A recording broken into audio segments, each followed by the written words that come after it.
A conversation with the authors. The Science of Care for People with Multiple Chronic Conditions. CEPI Director Dr. Arlene Bierman speaking. So just welcome.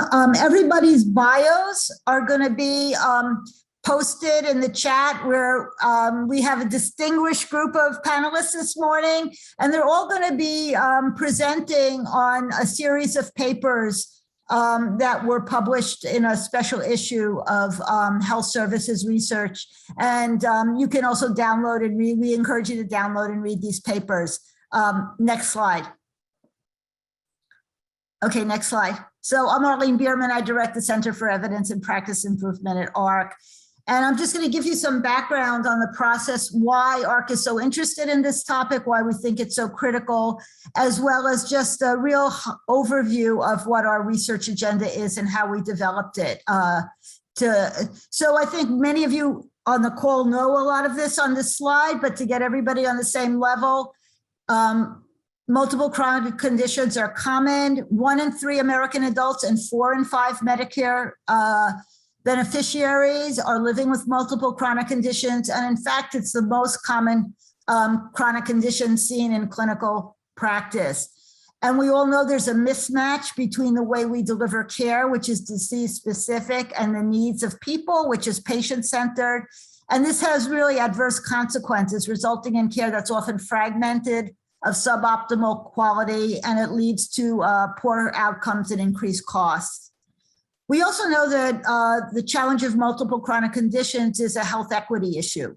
Low-income individuals and racial and ethnic minorities develop multiple chronic conditions at an earlier age, and women are more likely to have multiple chronic conditions than men across all age groups.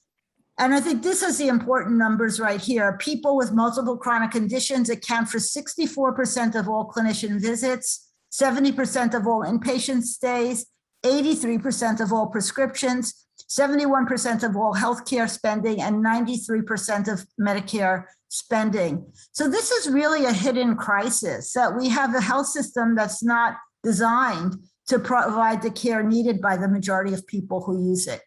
Next slide.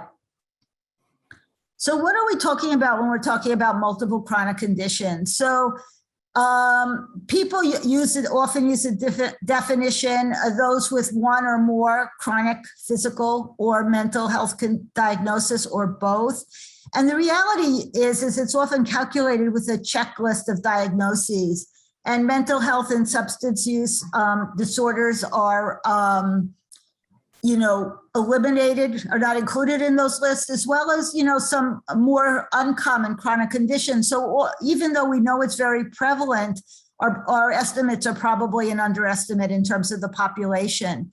And then others use the term multimorbidity in order to include additional factors that contribute to the burden of illness, including disease severity, functional impairments and disabilities, syndromes such as frailty, and social factors such as homelessness. And basically, to deliver patient-centered care, all these factors need to be taken into consideration. Next slide. So this is data from CMS on comorbidity among chronic conditions for Medicare fee-for-service beneficiaries. And I'm just showing this slide to show it's not just 1 or 2. First of all, this is a norm. Over 90% of people with any of these chronic conditions have multiple diseases, and many actually have 5 or more in addition, just highlighting the need to really design a system to better manage, the people that we're caring for. Next slide. The prevalence of multiple chronic conditions is rising. It's really a syndemic. It's a hidden syndemic. And the reason is because the same risk factors lead to multiple conditions. With the aging of the population, rising health inequity, and actually COVID, the prevalence of multiple chronic conditions is going to continue to grow. One study from New York found that 88% of people admitted hospitalized with COVID had multiple chronic conditions. And we know that people with multiple chronic conditions are at risk for poor health outcomes with COVID, but also they're developing post-acute sequelae of COVID on top of what they have already. So the prevalence of MCC is going to grow. Next slide. So AHRQ's vision for people living with multiple chronic condition is a sustainable healthcare system that delivers high-value, coordinated, integrated patient-centered care that's based in primary care and optimizes individual and public population health by preventing and effectively managing multiple chronic conditions. Next slide. So, sometimes when people think about multiple chronic conditions, they think about high needs, high cost patients, which are an important part of the puzzle, and we do need to do a lot to improve their care. But there's two other groups that we need to give additional attention to. First of all, multiple chronic conditions, many are preventable. So we need interventions to prevent MCC and target those at risk. And also there's many who have multiple conditions who are stable, active, but they're just one event away from moving into that high risk category. And so what can we do to maintain optimal health and wellness and functioning for as long as we can for people who have multiple conditions? Next slide. At AHRQ, we developed the care and learn model, recognizing that delivering healthcare is really about caring as well as about learning. We often focus on the learning and the evidence generation and implementation, but it really comes down to people and meeting their needs. And those are the two functions of the healthcare system in the context of a learning health system.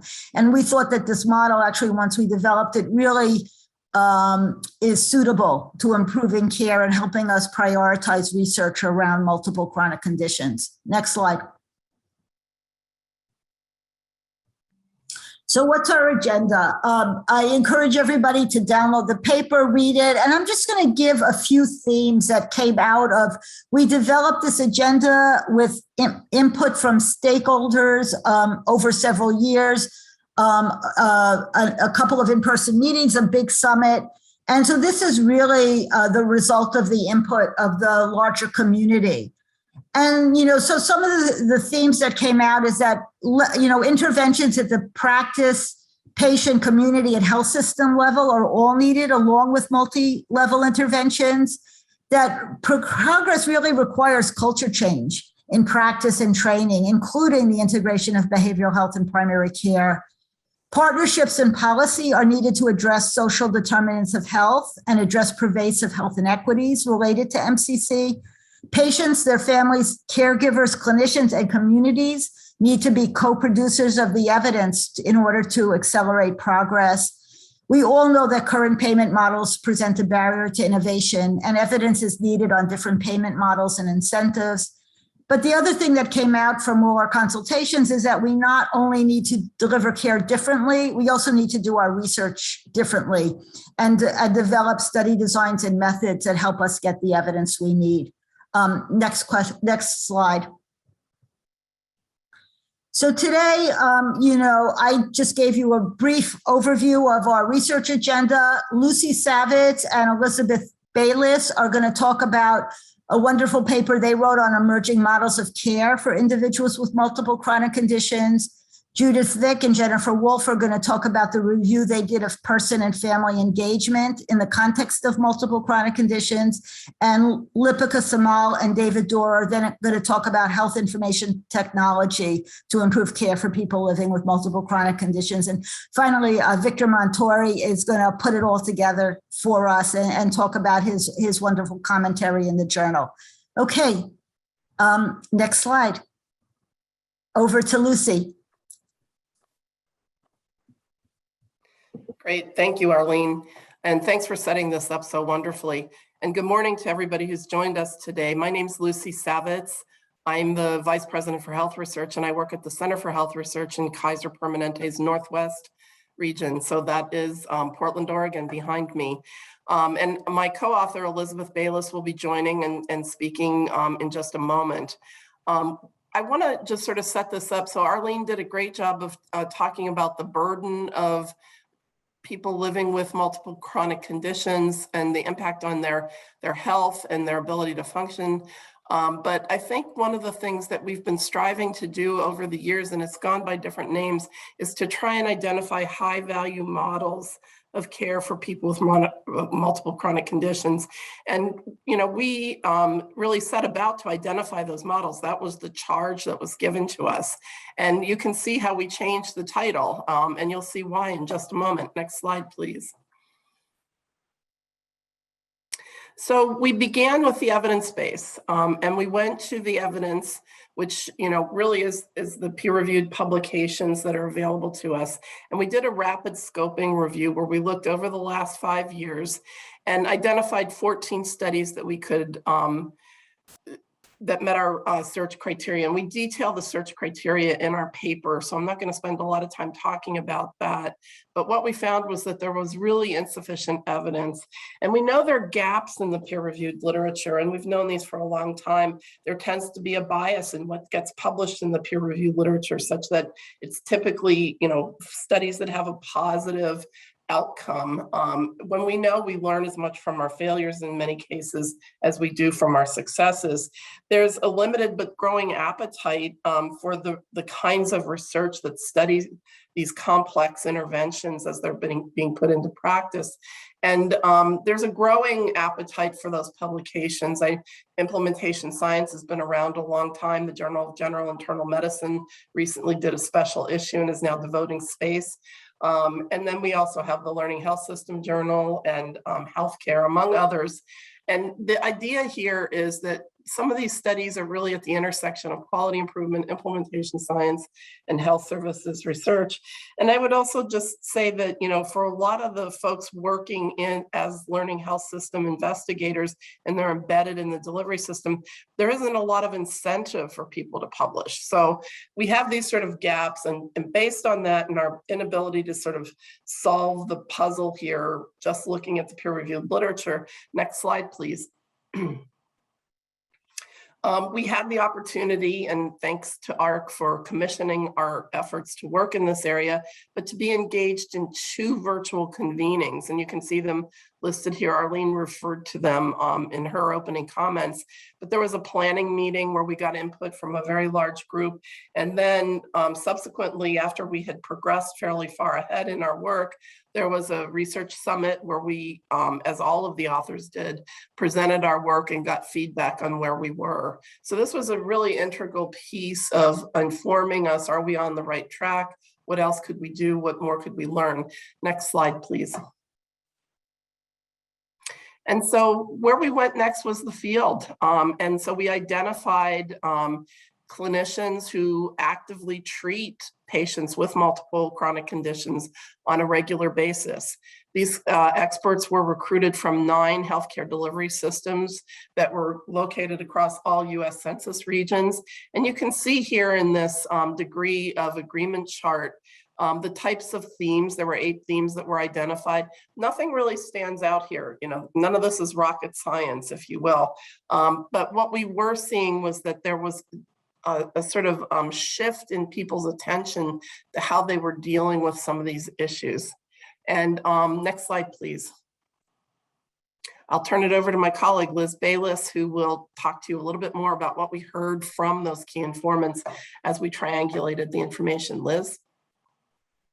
Thanks, Lucy, and hi, everybody. I'm Liz Bayliss. I'm an investigator at the Institute for Health Research at Kaiser, Colorado.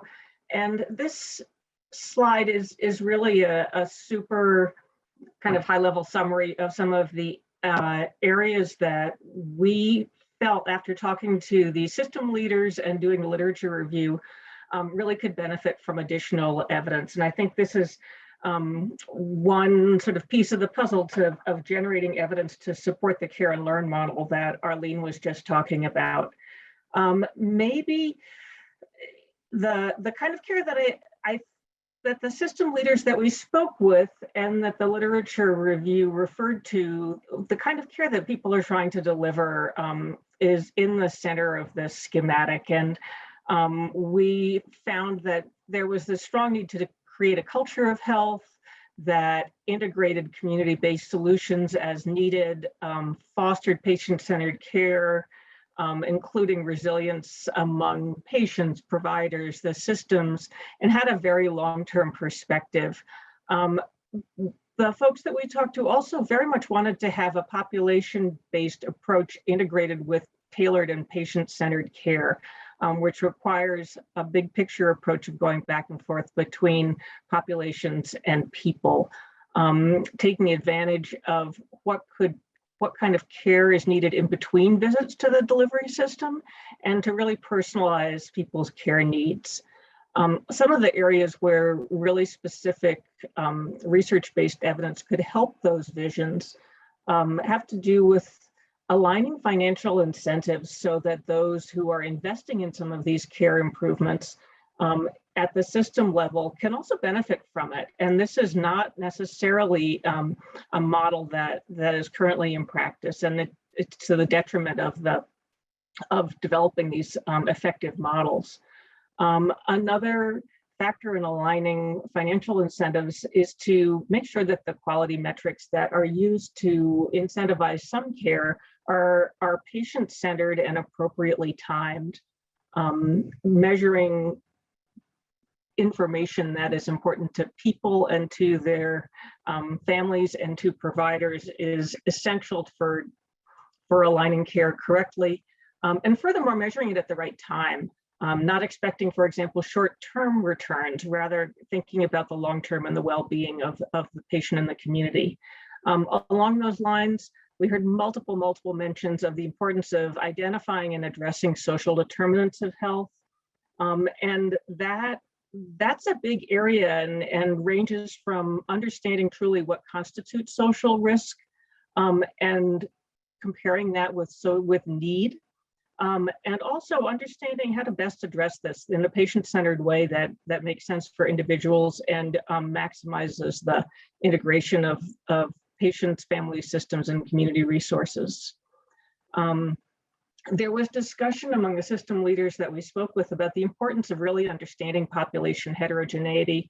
The MCC population and the multimorbid population is by definition very heterogeneous. And while there are some situations in which the types of care that people will benefit from are actually common to multiple subpopulations, there are also lots and lots of subpopulations that will benefit from very specifically tailored and personalized care that's goal-directed and also reflects the fact that care needs are dynamic and really not going to stay the same from time to time.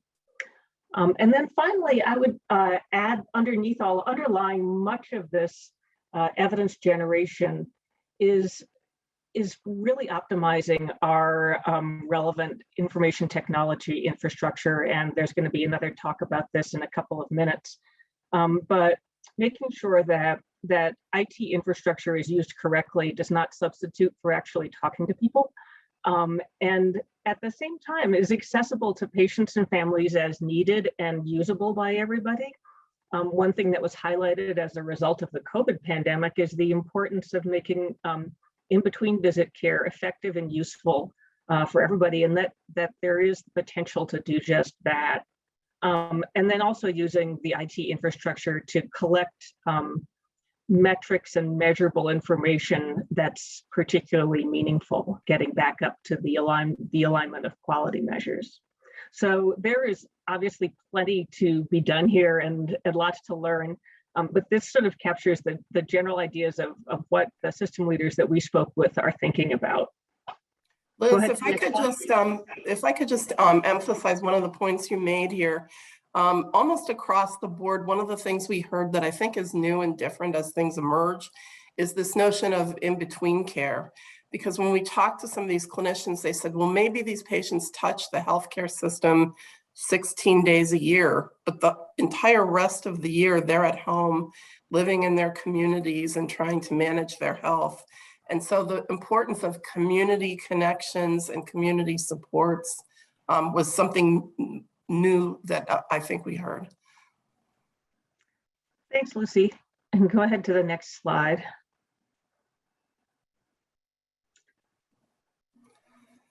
And so despite our charge to come up with recommended evidence-based models, there really isn't a single one, but there are a lot of fabulous ideas and a lot of integrated models being developed and implemented.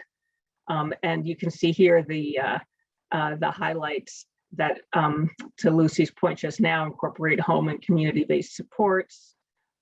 Gaps in knowledge really include addressing social risk factors over and over and over again. And then supporting a multidimensional research infrastructure to understand what these complex interventions should be delivering.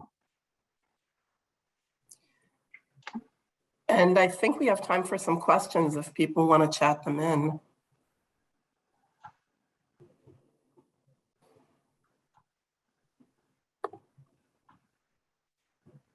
Let's go on to the next presenter and then we'll have some discussion at the end. Thank you. That sounds great, Arlene. Thanks. Great. Thanks. My name is Jennifer Wolff, and I'm a professor at Johns Hopkins School of Public Health.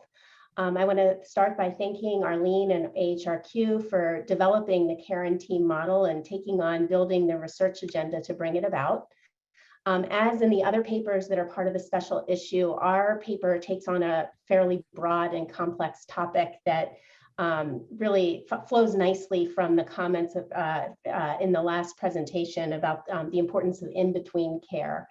Our paper sought to review definitions, concepts, and evidence regarding person and family engagement for persons with multiple chronic conditions and to identify opportunities to advance the field. I'm going to be tag teaming with Judith Vick, and I'll go ahead and you can advance to the next slide. The background for our paper was a recognition in recent years that there's been a movement in care delivery towards recognizing the essential or starring role of individuals as protagonists of their care, and a shift from patients being conceptualized as ideally passively complying or adhering with treatments towards a model that embraces individuals and families as actively engaged in co-producing health and healthcare. Next slide. In our paper, I think you can probably advance further. We found a lack of standardization of terminology and definitions, and we sort of review those in detail in the paper. We adopted the AHRQ definition of engagement, which is listed here on the slide, and is defined as a set of behaviors by individuals, family members, and health professionals, and a set of organizational policies and procedures that foster the inclusion of individuals and family members as active contributors to the healthcare team, and fosters collaborative partnerships with providers and provider organizations. Next slide. So we identified 6 conceptual models of engagement in our review. These are images, obviously they're too small to see here, but you can read more about them in our paper. Each of the models describe factors that promote and support engagement across individuals, organizations, and systems. But we found wide variability in the underlying definitions of engagement that were put forward, the core elements of the models, the levels across which engagement transpires, and the emphasis on special populations, circumstances, and outcomes. And none of the models specifically focused on individuals with multiple chronic conditions. Next slide. We next undertook a scoping review of reviews that addressed engagement in the context of multiple chronic conditions and identified 6 reviews, just one of which explicitly addressed interventions that related to engagement among individuals with multiple chronic conditions. 4 of the reviews focused on self-management among persons with multiple chronic conditions. One review, a systematic review on involvement in decision-making among persons with multiple chronic conditions, had as its objective to assess the relationship between interventions and outcomes of interest. Next slide. The components of engagement interventions in our identified reviews generally fell into 4 buckets, including preparation for visits, personnel and technology, and practice level changes. Nearly all of these components were focused on the level of direct care and did not focus on engagement with health systems or at the policy level. And our review found insufficient evidence to support a causal relationship between interventions related to persons with multiple chronic conditions and outcomes that matter. And on the whole, the mixed methods review identified wide heterogeneity in conceptualizations of engagement, populations of interest, interventions, and outcomes. And this heterogeneity limited the comparisons and synthesis, but allowed us to identify 5 promising areas for future work. And I'm going to turn it over now to Judith.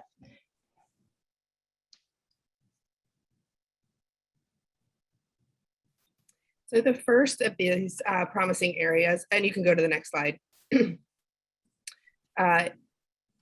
is goal-based care, which has been described as a true north in high quality care and particularly relevant for persons with multiple chronic conditions. A change in orientation of care from a focus on remediating medical problems in isolation to a whole person approach requires engagement of individuals as partners in their care. And in this category, we ask the following questions. What are best practices for eliciting goals of persons with multiple chronic conditions? And how can we best ensure that goals and outcomes are documented, accessible to, and used by the range of clinicians involved in developing and implementing care plans? Next slide, please. None of the identified reviews in our paper specifically address barriers to engagement among persons with multiple chronic conditions, of which there are many possibilities, including lack of motivation, low self-efficacy, lack of clarity in informational materials or prescription labeling, receipt of conflicting information, and mistrust in the healthcare system. And if we better understood these barriers, we could better tailor interventions to at the individual system and community levels. In this category, we ask, what are the greatest barriers to engagement for persons with multiple chronic conditions, and how does patient trust affect engagement for persons with MCC? Next slide. Our third area involves system-based structural change and attention to design. The science of behavioral economics and behavior change has motivated efforts to understand the optimal design of system structures to facilitate desired outcomes. How do system level and community level factors support or impede individual engagement? For example, user-friendly technology interfaces and using uniform and clear language. And how do we make engagement easy and intuitive for persons with multiple chronic conditions? Next slide, please. Our fourth promising area involves trade-offs. Although some proponents of engagement identify intrinsic value in engagement, there are potentially harmful downstream effects. What safeguards need to be put in place to ensure that a focus on engagement doesn't unintentionally further marginalize vulnerable populations, including those with multiple chronic conditions? And how do we engage vulnerable or hard to engage populations in research about engagement to guide implementation of engagement interventions? And next slide, please. Finally, our review showed that family engagement is often subsumed within patient engagement. Although individuals and families are alike and they're both consumers in care, they do have distinct roles. And we know that family caregivers are greatly involved in healthcare system processes. We find this to be a fruitful area for further research for those with multiple chronic conditions. What precisely is their role in engagement in health and healthcare for persons with multiple chronic conditions? What structural systems and policy level elements affect family engagement?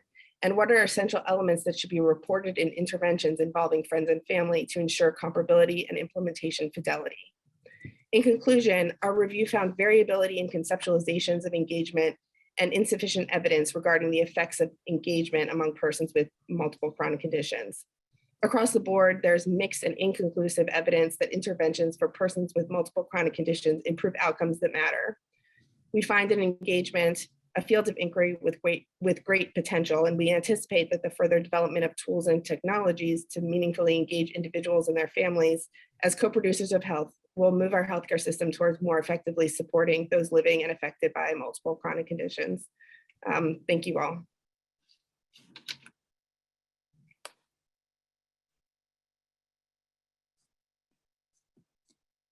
Okay, and finally, Dr. Samal and Dr. Dorr. Thanks, Arlene. So I'll be presenting about another of the papers, Health Information Technology to Improve Care for People with Multiple Chronic Conditions. I see a lot of familiar names in the chat, and we welcome questions from the audience through the chat, or if we have time verbally. I just wanted to let people know that this article is available open access. So if you wanted to take a look at the reference list, I realize some of the references didn't make it onto the slides. Sorry about that. My name is Lipika Samal, and I'm from Brigham and Women's Hospital and Harvard Medical School in Boston. I'm co-presenting with David Dorr from Oregon Health and Science University in Portland. And I'd just like to mention the names of the other co-authors, Helen Fu, Jibril Kamara, Jing Wang, and Arlene Bierman.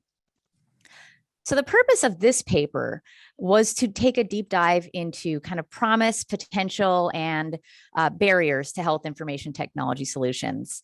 We've talked a lot about some of the challenges that are faced for people with MCC, lack of coordination and communication being two of the really important ones, I think. And so we know that health information technology can bring together what we call data, information, and knowledge in the informatics world, and also facilitate communication. And these two things can really optimize overall health potentially. But there's risk, there's added complexity. Fragmentation of care can be kind of amplified if there is not good reconciliation of different electronic care plans, for example.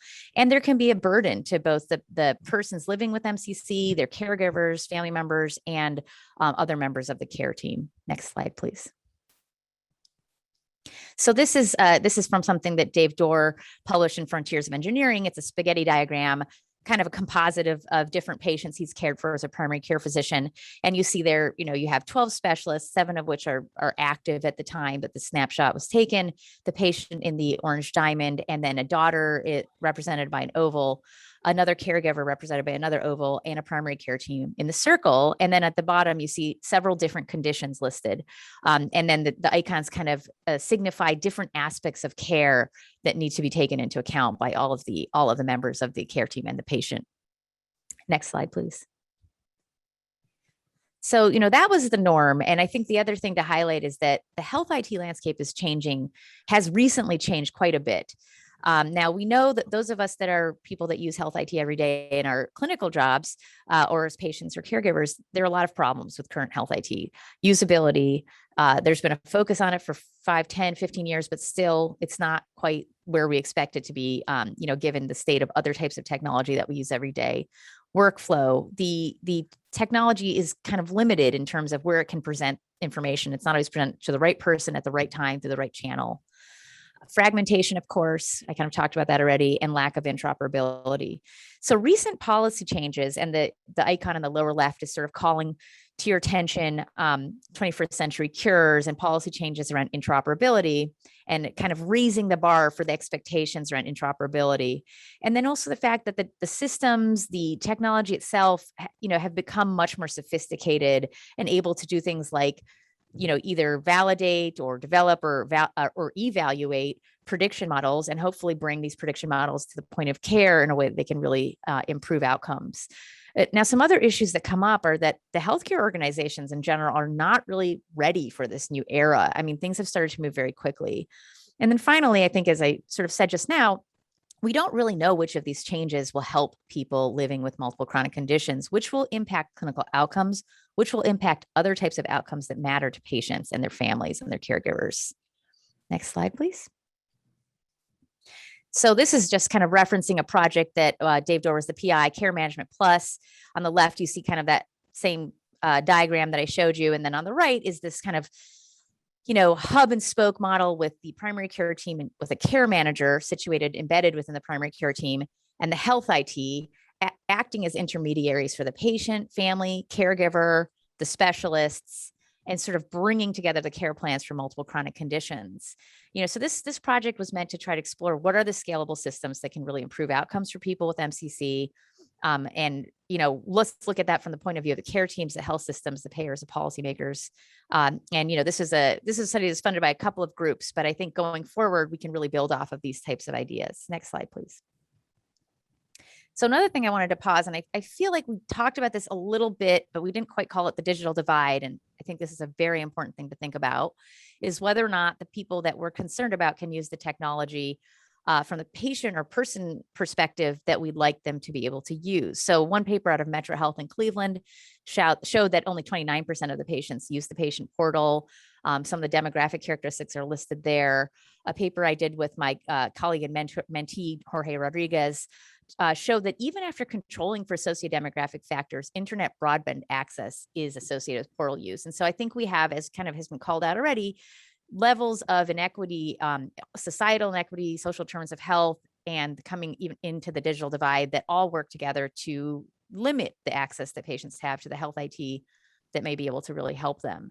And so I think we're making some strides forward, and we need to keep moving in that direction in this country. Next slide, please. So I just want to pause again. We talked a little bit about the care that happens between clinical encounters earlier. And I always reference this AHRQ care coordination activities list, which comes from the Care Coordination Measures Atlas. That kind of divides out some broad domains of care coordination. And then I really like how these activities are very specific, very concrete. People in the care teams need to establish accountability so that people aren't duplicating effort. The communication needs to be interpersonal as well as information transfer. Someone earlier was talking about the fact that people need to talk to each other rather than just use the technology. I 100% agree. And then also, we need to talk about facilitating transitions. And then in terms of helping patients, assessing their needs and goals and helping them to be part of creating a proactive plan of care, monitoring, follow-up, and responding to change, that's the care between. I won't read through the rest of these. I think everyone's pretty familiar. Next slide, please. And so when we started to work on this review, we wanted to think in three major domains, but keep paying attention to some cross-cutting topics. So the major domains are one where we group together care planning and care coordination, kind of referencing those activities. The second was we grouped together patient and family self-management and patient-reported outcomes, given the fact that remote patient monitoring and other ways of collecting information directly from patients would kind of fit into that domain. And then the third, we kind of lumped together algorithms, predictive modeling, and artificial intelligence. We think it's very important to keep in mind cross-cutting topics such as equity and complexity. And I'll hand it over to my colleague. Next slide.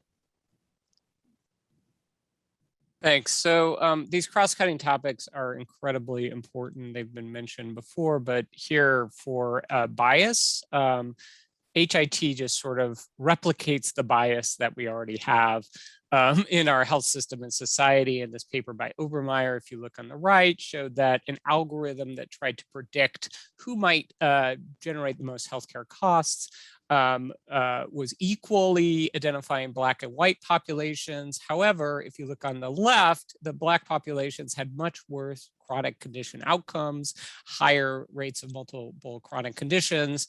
And so we have to be really careful about how we implement these. Secondly, for complexity, Lipika already mentioned this, that HIT layered on top of a complex system makes things more complex and can add burden. Next slide, please. So our methods, we did a structured review. And one of the things that's interesting is we got just under 2,000 articles, but really when we look at multiple chronic conditions, health information technology, and these three areas where we really see the most promise, they really winnowed down to 44. So, there's many gaps yet in terms of applying these models through HIT, and that's what we want to highlight. Next slide. So one study that was a very nice one to call out, was asked about in the chat already, was this 3D study from primary care in England. And basically this is a multi-component intervention, which is very important. HIT doesn't live alone. You have to think about how it integrates. In this one, there was really a care planning effort that was facilitated by the physician and nurse on the patient's care team. And although their overall outcome in this RCT quality of life wasn't improved, there was much better work on patient-centered care, having a care plan and really being part of that. So that's a great step forward. Next slide. For self-management, similarly, there's a number of studies, and there's actually many reviews about this, but really when you look at multiple chronic conditions and self-management, they're either very general or they're specific to one condition. This I-team covered multiple conditions, COPD, CHF, mental health, and functional status through ADLs, and they actually showed some significant impacts on depression screening and actually a reduction on emergency department visits, really saying, hey, we need to think about these together, and perhaps, as we've seen, mental health can drive a lot of the engagement and motivation, and may be a priority to address. Next slide. And then algorithms. Algorithms are complicated. There are thousands of articles about algorithms, which we've seen finally some summaries that maybe they're not doing everything we can. We just highlight two. There are so many out there. But this nice one by Sorosi from Europe looks at clinical decision support that tries to combine different knowledge into algorithms that you can look at for the multiple chronic conditions here, diabetes, hypertension, and dyslipidemia, to guide decision-making, shared decision-making. Next click. And then Robusto, I really like because although there are lots of algorithms that stratify patients and where their multiple chronic conditions are important, they actually did a drug complexity index that really talks about how the different treatments we give patients really lend themselves to potentially worse outcomes over time, and thinking about burden of treatment rather than just thinking about the conditions alone. Next slide. So AHRQ is working on this through the e-care plan, and for time I won't go into this, but we've implemented this at OHSU, and this is a Firebase app that really brings together information and is working with a large number of stakeholders, including NIDDK, to understand how we can do this electronically better. Next slide. And then finally, our grand challenges. What we really came out of this is, like, you have to think about what your HIT is going to do. Does it summarize information to make it easier to understand through that and simplification? Does it help prioritize what's most important right now, bringing the patient voice? There's errors that need to be adjudicated. How do we do that? And finally, everything should move towards some kind of important decision that's guided by the patient actionability. So we have to think about that. So that's all we have. Thank you so much. We'll pass it to Victor. Thanks. Thank you very much. Victor Montori, Mayo Clinic, and delighted to be part of this group. Next slide. I had the distinct pleasure of having to look over the papers that were submitted for this special issue, and try to draw main points and try to see what we can learn from that. So this is my summary of those points, and refer you back to the paper for their full context. But I think a first point is that disease-oriented, industrialized healthcare responds poorly to people with complicated care demands.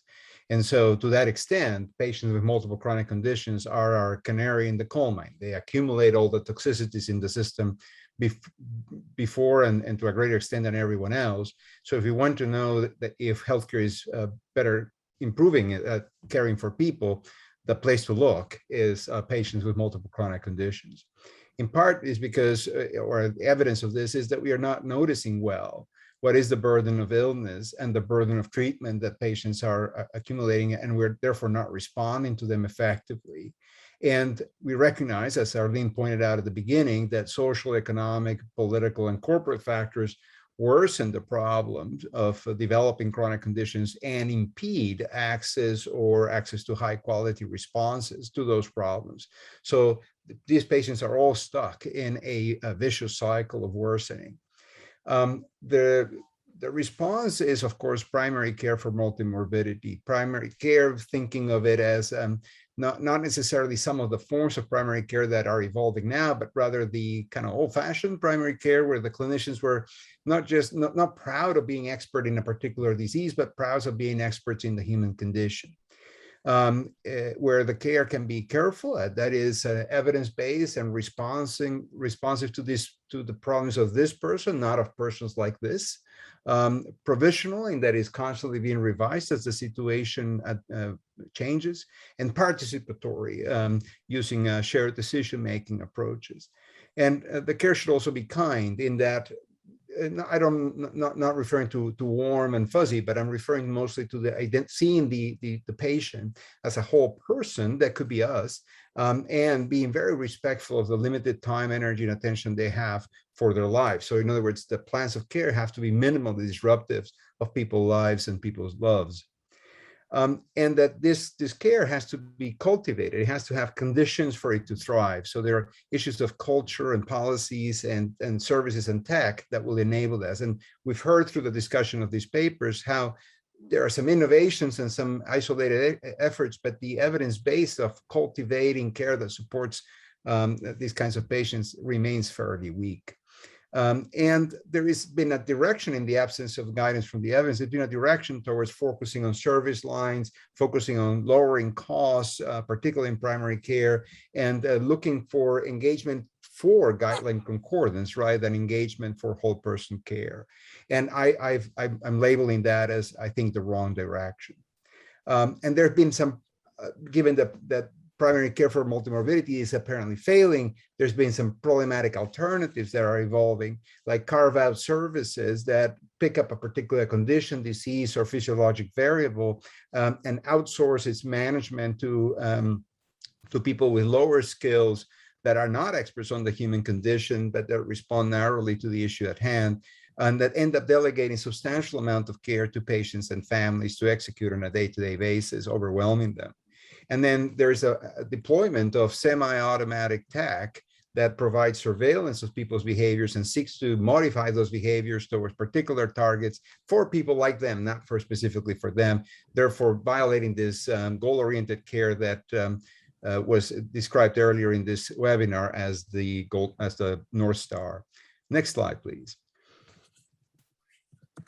Additionally, I think in terms of going forward, my commentary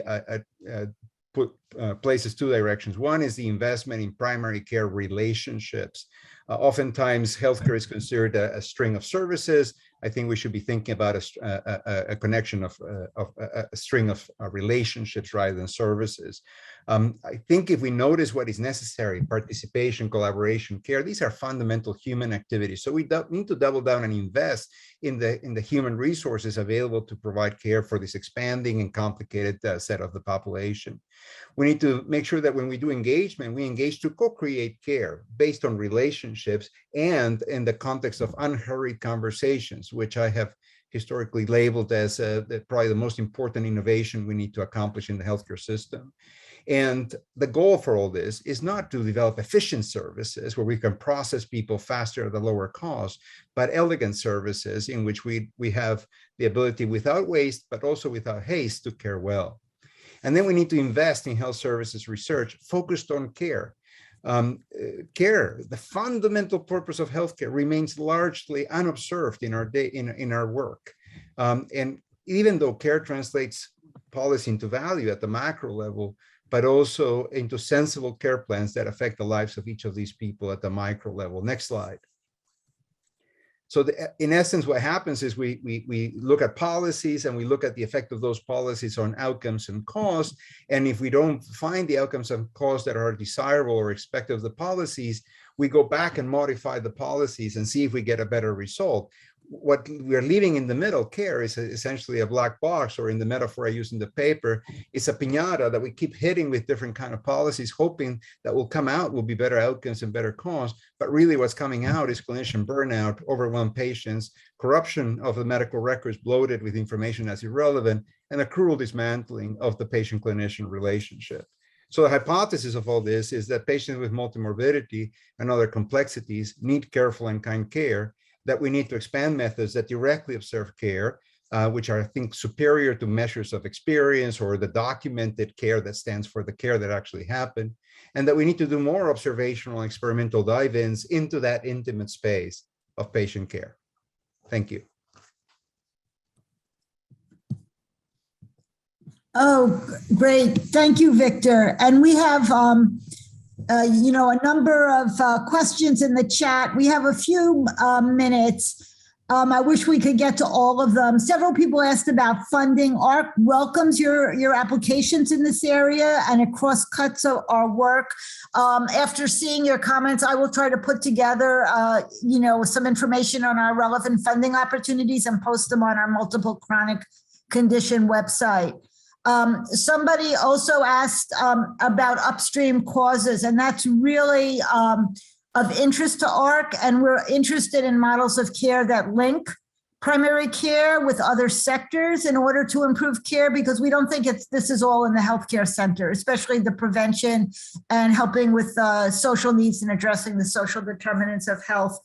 Actually, there was a question on shared decision-making and the role of shared decision-making in all of this, and I think I'll ask Victor to respond to that one. Yes, thanks, Arlene. I think Patrick was making the question about what are the priorities for shared decision-making in multiple chronic conditions. And I think a fundamental development that occurred about 3 years ago was the discovery of purposeful SDM, which is the connection of SDM with a purpose. So the kind of problems that we're using shared decision-making to solve. Once we connect that to those problems and to the goals of the patient, it fits very well with multiple chronic condition. But that creates then two additional research agendas. One is, how do we recognize when shared decision-making is happening across the four purposes that purposeful SDM identifies: selecting based on preferences, resolving conflicts, resolving problems, and creating insight and context for a complicated situation. And then, given that we're moving away from the notion of developing a tool, a shared decision-making tool or a decision aid for each one, which only corresponds to one of those purposes, but not the other three, then the next thing is, how do we cultivate the conditions for shared decision-making to occur within the healthcare system? And once again, unhurried conversations, not long, just unhurried conversations become really important, alongside with tools to support those conversations if needed, in addition to the attitudes and skills to have the disposition to bring patients to co-create care, recognizing that that cannot be the project of just one of the parties, just of the caregiver. It has to be a joint achievement. Yeah, so I think we have time just for one more quick question, and I'm going to direct this one to Liz Bayliss. Liz, somebody asked about the transitional care model. And I think, what you did was, in your paper, was kind of look at what we've learned from the different models out there, but also identified why none of them fully meet the needs that we have. So maybe you could comment on that. Thanks, Arlene. I think what we found primarily in talking to people, system leaders, and doing the literature search, is that these models of care are not, they're not full models, I think, and they're not being implemented in a way that they can really be examined. And that furthermore, every model that can be every model is foundational for adding on to them. And I think Victor's comments support that as well. There's sort of this idea that what was a model of care at one point can be added to and supported and enhanced with new knowledge and new evidence. So I don't think it's that one model is not effective or should be discarded. It's more that they sort of need to be integrated, if that helps answer the question at all. Yeah, so somebody just asked, David Meltzer, thanks for attending. Yes, we're going to post a recording of this on the AHRQ website. I see we're just about out of time, but you can see how much thought went into all of these papers. And, this is not an easy topic to tackle. We know it's not easy, but we think we have to go there, and it's really critical. So we really welcome your ideas, your inputs, your applications, and we hope this is the beginning of a conversation. Thank you so much for joining us today. For more information, visit us at www.ahrq.gov, presented by the Agency for Healthcare Research and Quality.